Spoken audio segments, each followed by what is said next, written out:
A už je tu ten výnimočný deň, ktorého sme sa nevedeli dočkať. Veď sa len pozrite, ako v pravom Disneylande. Po škole sa motali šmolkovia, ktorých chcel zjesť Gargamel. Pod nohami sa kotúľali živé lentilky, po chodbách sa špacírovali malí milionári, konala sa svadba, či poletovali včielky okolo kvetov. Kopa rozprávkových postavičiek, superhrdinov, celá zoo, ale aj písmenka, ako sa na našu školu patrí. Nie, nebojte sa, nezbláznili sme sa, ale mali sme dlho očakávaný karneval. Bol to deň plný zábavy, hier, smiechu, radosti, tanca i potu.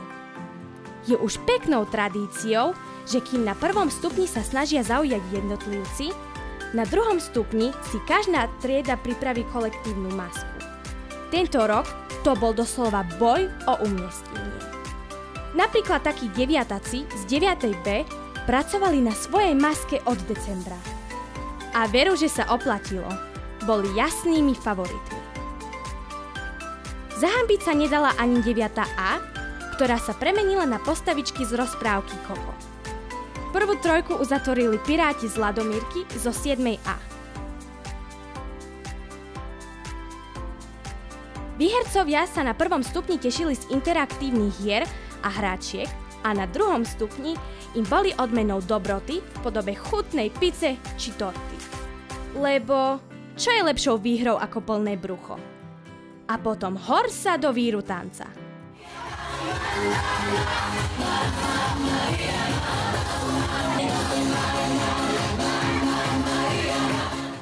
Veľké ďakujem patrí našim deviatačkám Janke Emke a Roztomilým Šašom, ktorí sa celý čas starali o zábavu tých najmenších.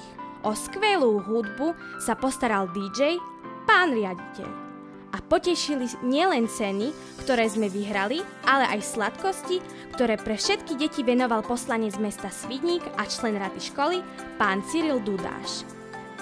Nádherný deň. Ďakujeme všetkým, ktorí ho pre nás pripravili.